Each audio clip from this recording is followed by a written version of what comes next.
Hello नमस्कार आदाब सत श्री अकाल और अस्सलाम वालेकुम। मैं हूं मोहम्मद अहमद काज़मी, लेकर आया हूं आपका पसंदीदा कार्यक्रम नज़र दुनिया पर।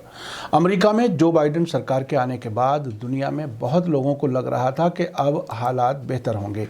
डोनाल्ड ट्रंप के रोज़मर्रा बेतुके बयानात और कामों से दुनिया को निजात मिलेगी। जो बाइडेन ने भी इलेक्शन कैंपेन के दौरान और चुनाव जीतने के बाद भी कहा था कि अमेरिका ईरान न्यूक्लियर समझौते में वापस शामिल होगा। चीन से भी ताल्लुकात सुधारने की बात कही गई थी और यमन की जंग ख़त्म करने का इरादा जताया गया था। हालांकि अभी कम ही वक्त गुजरा है, लेकिन अब तक इन मामलों में अमेरिका ने काफ़ी हद तक डोनाल्ड ट्रंप की सरकार की ही पॉलिसी को आगे बढ़ाने का इशारा दिया है और इन मुल्कों की तरफ से जो बाइडेन सरकार को ऐसा ही जवाब मिल रहा है, शायद जिसकी उन्हें उम्मीद नहीं थी। जो बाइडेन को लगता था कि वो मुस्कुराकर जो भी बात करेंगे सभी कबूल कर लेंगे, लेकिन हालात उसके बरखिलाफ हैं। ऐसा नहीं लगता कि अगर जो बाइडेन सरकार मौजूदा पॉलिसी पर चले तो वो अमेरिका की बिगड़ी हुई छवि बेहतर कर पाएंगे। चीन के प्रेसिडेंट शी जिनपिंग ने साफ कहा है कि अमेरिका उसके अंदरूनी मामलों में दखल देना बंद कर दे। ईरान ने कहा है कि वो ईरान डील की सभी शर्तों पर फिर से तभी अमल करेगा जब अमेरिका ईरान से पाबंदियां हटा देगा। उधर यमन के हुथी अंसारुल्लाह ने सऊदी अरब के अबहा एयरपोर्ट पर हमला करके बता दिया है कि वो अमेरिका की दोगली पॉलिसी को कबूल नहीं करेंगे। अब तक यमन के बारे में अमेरिका ने कहा है कि जंग बंद होनी चाहिए और साथ ही वो सऊदी अरब की हुथियों की तरफ से होने वाले हमलों से हिफाजत करेगा। अभी तक हर तरफ से जो बाइडेन की नाकामियों के इशारे मिल रहे हैं। हकीकत यह है कि अमेरिका को मालूम होना चाहिए कि अब वो ज़माना ख़त्म हो गया है कि जब वो बोलता था तो दुनिया सुनती थी। अब अमेरिका से सीधे सवाल करने वाले मुल्क मौजूद हैं। आखिर तक ज़रूर देखें। आगे बढ़ने से पहले आपसे गुजारिश है कि अगर आपने अभी तक media star world YouTube channel subscribe नहीं किया है तो सब्सक्राइब कर लें और घंटी दबाना ना भूलें ताकि आपको हमारी हर एक वीडियो की खबर सही वक्त पर मिल सके। अगर हमारी खबर सच्ची और अच्छी लगे तो अपने व्हाट्सएप ग्रुप, फेसबुक, इंस्टाग्राम और ट्विटर अकाउंट पर ज़रूर शेयर करें ताकि मीडिया स्टार वर्ल्ड की खबरें दुनिया भर तक पहुंच सकें। आज की सबसे बड़ी खबर यह है कि अमेरिका के प्रेसिडेंट बनने के बाद जो बाइडेन ने पहली बार चीन के प्रेसिडेंट शी जिनपिंग को फ़ोन किया है। पहली ही बातचीत में बाइडेन ने सख्त तेवर दिखाते हुए जिनपिंग से चीन के गैर मुनासिब फाइनेंशियल और कारोबारी तरीक़ों पर एतराज़ किया। इसके साथ ही उन्होंने हांगकांग में चीनी सिक्योरिटी एजेंसियों के क्रैकडाउन, इंसानी हुकूक़ की खिलाफ वर्जी और ताइवान पर गैर ज़रूरी दबाव बनाए जाने के मामलात को उठाया। व्हाइट हाउस से जारी बयान के मुताबिक 20 जनवरी को नए अमेरिकी प्रेसिडेंट का ओहदा संभालने के बाद बाइडेन ने अपने पहले फ़ोन कॉल में हांगकांग और शिनजियांग में इंसानी हुकूक़ के बारे में चीनी लीडर शी जिनपिंग पर दबाव डाला। कॉल में बाइडेन ने जिनपिंग से कहा कि उनके लिए अमेरिकी लोगों की सिक्योरिटी, खुशहाली, सेहत और ज़िंदगी के तरीक़े की हिफाजत करना पहली प्रायोरिटी है और चीन के साथ कोऑपरेशन का रवैया तभी होगा जब ये अमेरिकी लोगों के हक में होगा। शी जिनपिंग ने इस तेवर का जवाब देने में देर नहीं की। चीन के सरकारी टेलीविज़न चैनल की रिपोर्ट के मुताबिक वेडनेसडे को अमेरिकी प्रेसिडेंट जो बाइडेन के साथ टेलीफोन पर हुई बातचीत में चीन के प्रेसिडेंट शी जिनपिंग ने उम्मीद जताई कि अमेरिका ताइवान, हांगकांग और शिनजियांग के मामलों में एहतियात से काम लेगा। जिनपिंग का कहना था कि आपसी इज्जत ज़रूरी है और चीन और अमेरिका के लिए ईमानदारी से एक दूसरे के साथ कोऑपरेशन करना सबसे अच्छा रास्ता है। आपको बता दूं कि चीन के अंदरूनी मामलों में दखल की ट्रंप हुकूमत की पॉलिसी को आगे बढ़ाते हुए जो बाइडेन ने दावा किया है कि शिनजियांग, ताइवान और हांगकांग में इंसानी हुकूक़ की बड़े पैमाने पर खिलाफ वर्जी की जा रही है। चीन अमेरिका को कई बार होशियार कर चुका है कि चीन हांगकांग और ताइवान में अमेरिकी दखल अंदाजी का मुकाबला करने के लिए तैयार है और अगर वो इस इलाके के अंदरूनी मामलों में दखल करना जारी रखता है तो अमेरिका के लिए اس کے بہت برے نتیجے ہوں گے۔ ساتھ ہی چین سرکار کے اخبار گلوبل ٹائمز میں جن پنگ کے حوالے سے فون کال کے صرف 1 گھنٹے کے اندر لکھا ہے کہ شی جن پنگ نے بائیڈن سے کہا ہے کہ تائیوان ہو یا ہانگ کانگ یا پھر شنجیانگ، یہ سب چین کے اندرونی معاملے ہیں جو چین کی سمپربھوتا یعنی ساورنٹی سے جڑے ہوئے ہیں۔ اسی لیے چین امید کرتا ہے کہ امریکہ چین کے کور انٹرسٹ کی عزت کرے گا۔ ایک رپورٹ یہ بھی ہے کہ آنے والے وقت میں امریکہ اور چین کے بیچ تلخی بڑھنا طے ہے۔ بائیڈن نے چینی پریزیڈنٹ سے بات کرنے سے پہلے اپنی ڈیفنس منسٹری یعنی پینٹاگن میں ایک اسپیشل ٹاسک فورس بنائی ہے جو چین کے مقابلے امریکی سیکیورٹی انٹرسٹ کی حفاظت کرے گی۔ اتنا ہی نہیں، بائیڈن نے چین کی سپورٹ والی میانمار کی ملٹری حکومت پر پابندیاں بھی لگا دی ہیں۔ حال ہی میں 1 فروری کو بھارت کے پورب میں میانمار میں ڈیموکریٹک حکومت کا تختہ پلٹ کر کے فوجی حکومت قائم ہوئی ہے، جس کے بعد نئی حکومت نے اعلان کیا تھا کہ آنگ سان سوکی کی پارٹی نے نومبر میں ہوئے الیکشن میں دھاندلی کی ہے۔ ایمرجنسی 1 سال تک جاری رہے گی اور دوبارہ الیکشن کرائے جائیں گے اور جیتنے والی پارٹی کو حکومت سونپ دی جائے گی۔ دوسری طرف امریکہ کے نئے پریزیڈنٹ جو بائیڈن کے ذریعے ایران نیوکلیئر ڈیل میں واپسی کی بات بھی ابھی تک خالی اور جھوٹی ڈپلومیسی ہی لگ رہی ہے۔ امریکہ کا کہنا ہے کہ امریکہ کے نیوکلیئر سمجھوتے میں واپسی سے پہلے ایران اس سمجھوتے میں طے تمام پابندیوں پر واپس عمل کرے، جبکہ ایران نے صاف کہہ دیا ہے کہ نئے سمجھوتے پر دوبارہ کوئی بات نہیں ہوگی۔ امریکہ نے سمجھوتے سے الگ ہونے کا فیصلہ کیا تھا، اسے ہی پہلے سمجھوتے میں واپس آنا ہے۔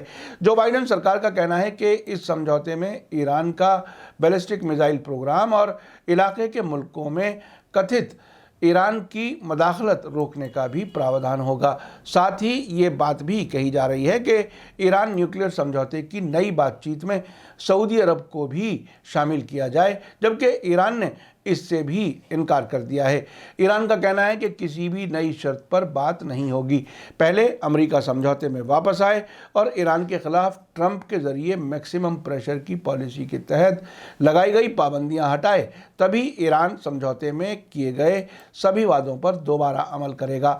ابھی فی الحال امریکہ کی طرف سے اس معاملے میں کوئی بات آگے بڑھتی نظر نہیں آ رہی۔ یہ بات بھی امریکہ کے دوغلے پن کو ہی ثابت کر رہی ہے۔ اب تک یہ صاف ہو چکا ہے کہ بائیڈن ڈونلڈ ٹرمپ سے الگ کوئی خاص بات نہیں کہہ رہے۔ ایران بھی کسی دباؤ میں آنے کے لیے تیار نہیں لگتا۔ جو بائیڈن کے پہلے 20 دنوں کے دوران سامنے آنے والا تیسرا اہم معاملہ یمن کی جنگ ہے۔ جو بائیڈن نے حکومت میں آنے پر وہاں کے ودیش منترالیہ میں کی گئی تقریر میں کہا ہے کہ وہ یمن جنگ ختم کرنا چاہتے ہیں۔ اب وہ سعودی عرب کو ایسے ہتھیار نہیں دیں گے جن کا استعمال یمن جنگ میں ہو سکتا ہو، لیکن ساتھ ہی کہا ہے کہ امریکہ سعودی عرب کی علاقائی ایکتا کو سیکیورٹی مہیا کرنے کا پابند ہے۔ مارچ 2015 میں سعودی عرب کی لیڈرشپ والے فوجی الائنس نے یمن کے خلاف اس لیے جنگ شروع کی تھی تاکہ وہ حوثی انصار اللہ کو تباہ کر دے اور فارمر پریزیڈنٹ عبد ربو منصور ہادی کی حکومت دوبارہ قائم کرا دے، لیکن ابھی تک یہ ممکن نہیں ہو سکا ہے، بلکہ اب حوثی انصار اللہ سعودی عرب کے خلاف جوابی حملے کر رہے ہیں۔ ستمبر 2019 میں یمن کے حوثیوں نے سعودی عرب کی سب سے بڑی تیل کمپنی آرامکو کے 2 کارخانوں پر حملے کیے تھے، جس کے بعد سعودی عرب کا تیل ایکسپورٹ 50% کم کرنا پڑا تھا۔ اب حالت یہ ہو گئی ہے کہ سعودی عرب جنگ بندی چاہتا ہے۔ شاید اسی کی خواہش کو دیکھتے ہوئے امریکہ کے نئے پریزیڈنٹ جو بائیڈن نے یمن جنگ ختم کرنے کی بات کہی تھی، لیکن اب تک امریکہ کی طرف سے حوثیوں سے کوئی بات نہیں کی جا رہی۔ ایسے میں حوثی انصار اللہ نے سعودی عرب کے ابہا ایئرپورٹ پر حملہ کیا ہے۔ انصار اللہ نے جنگ بندی کی کوشش کا خیر مقدم تو کیا تھا، لیکن اب انصار اللہ نے ابہا ایئرپورٹ پر حملہ کر کے اپنے وجود کا احساس دلایا ہے۔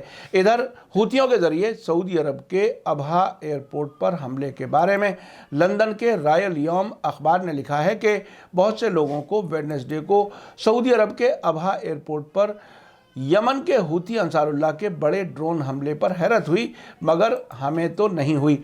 इस हमले में 4 ड्रोन जहाज़ों ने बड़े सटीक तरीके से अपने निशानों को तबाह कर डाला। यमन की फ़ौज के स्पोक्सपर्सन याह्या अल सरी ने इसे बड़ी कामयाबी बताया है। कुछ एक्सपर्ट्स को हैरत इसलिए है कि ये हमला तब हुआ है जब अमेरिका के प्रेसिडेंट जो बाइडन ने सऊदी अरब को हथियार बेचने के कई सौदों पर रोक लगाने का ऐलान किया है और ये यमन जंग को रोकने की तैयारी है।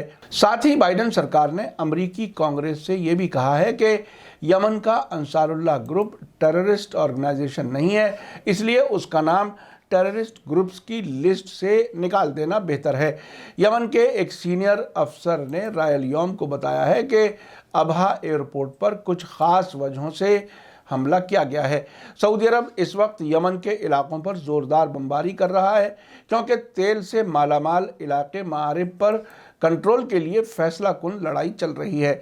मारिब पर इस वक्त सऊदी सपोर्ट वाले मंसूर हादी के ग्रुप का कंट्रोल है और ये वो आखिरी अहम इलाका है जिस पर सऊदी सपोर्ट वाले ग्रुप का कंट्रोल है।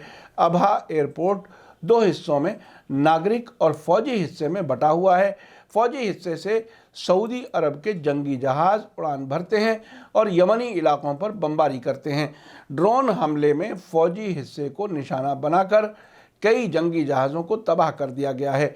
यमन के हूती अंसारुल्लाह को पूरा यकीन है कि अमरीकी F-16 जंगी जहाज़ जो तकरीबन रोज़ाना यमन पर बमबारी कर रहे हैं, अमरीकी सरकार की हरी झंडी के बगैर ये हमले हरगिज़ नहीं कर सकते। यमन पर सऊदी अरब के हमले अमरीका की रजामंदी से जारी हैं, इसीलिए जंग रोकने वाली बयानबाजी बेमानी है। ड्रोन हमलों में तेज़ी सऊदी अरब पर दबाव डालने के लिए है कि वो यमन की नाकाबंदी ख़त्म करें और यमनी हवाई अड्डों ख़ास तौर से राजधानी सनआ के हवाई अड्डे को खोलने दें। यमन की हूती सरकार के फॉरेन मिनिस्टर हशाम शरफ ने कहा है कि सऊदी अरब और अमेरिका के लिए यमनी फ़ौज और हूती अंसारुल्लाह का मैसेज ये है कि जब हमारी ज़मीन पर आपके हमले बंद हो जाएंगे तब हमारे ड्रोन और मिसाइल हमले भी रुक जाएंगे। रायल यौम ने ख़ास बात जो कही है वो ये है कि हूती अंसारुल्लाह ने ये बड़ा हमला उस वक्त किया है जब यमन के मामलों में यूनाइटेड नेशंस के ख़ास नुमाइंदे मार्टिन ग्रिफिथ्स पहली बार तेहरान का दौरा कर रहे हैं और यमन के मामले में अमेरिका के ख़ास नुमाइंदे टिमोथी लिंडर किंग यमन जंग के सियासी हल की कोशिशों के तहत सऊदी अरब के दौरे पर हैं।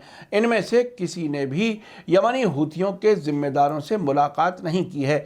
अबहा पर हमला शायद ये मैसेज देने के लिए था कि यमनी हूतियों से बातचीत के बगैर कोई हल मुमकिन नहीं है। रायल यौम आगे लिखता है कि अबहा एयरपोर्ट पर हमला और मुसाफिर जहाज़ को भी जलाकर राख कर दिया जाना बहुत बड़ा वाक़या है। ये जद्दा, बक़ैक़ और खरैस में आरामको तेल कंपनी के ठिकानों पर होने वाले बड़े हमलों से ज़्यादा ख़तरनाक है। इसमें मैसेज ये है कि अमन बहाली की किसी भी कार्रवाई का दरवाज़ा सनआ में है। आपने देखा कि अमेरिका के नए प्रेसिडेंट जो बाइडन अब भी डोनाल्ड ट्रंप की ही पॉलिसी पर चल रहे हैं। हम अब से पहले भी ये बता चुके हैं कि अमेरिका की फॉरेन पॉलिसी में किसी बड़े बदलाव की उम्मीद नहीं है। सिर्फ फ़र्क इतना होगा कि ट्रंप जो कुछ सोचते थे वही बोलते थे, लेकिन बाइडन जो कुछ सोचेंगे वो नहीं बोलेंगे, बल्कि वो बोलेंगे जो उन्हें करना नहीं होगा। अभी तक तो ईरान, चीन और यमन के मामले में ऐसा ही तजर्बा हो रहा है। अभी तक यही लगता है कि जो बाइडन भी इजराइल के दबाव में रहकर काम करेंगे। ईरान के साथ 2015 में हुए समझौते में पहले की शर्तों पर वापस नहीं आएंगे। सऊदी अरब जैसे मुल्कों को लूटने का सिलसिला जारी रहेगा, बल्कि इंसानी हुकूक के नाम पर ब्लैकमेलिंग भी की जाएगी। ये काम अब से पहले ट्रंप के ज़माने में भी होते रहे हैं, इसलिए अमेरिका से किसी अच्छाई की उम्मीद और भलाई की आशा करना बेमाना ही साबित होगी। इसी के साथ मुझे दीजिए इजाज़त। आज का एपिसोड कैसा लगा कमेंट्स में ज़रूर लिखें। थैंक यू, धन्यवाद, शुक्रिया। जय भारत, जय हिंद। मीडिया स्टार वर्ल्ड के और वीडियो देखने के लिए हमारे चैनल को सब्सक्राइब करें और सीधे नोटिफिकेशन पाने के लिए बेल आइकन दबाएं। اور اگر ہماری خبر سچی اور اچھی لگے تو اپنے واٹس ایپ، انسٹاگرام، فیس بک اور ٹویٹر اکاؤنٹ پر ضرور شیئر کریں۔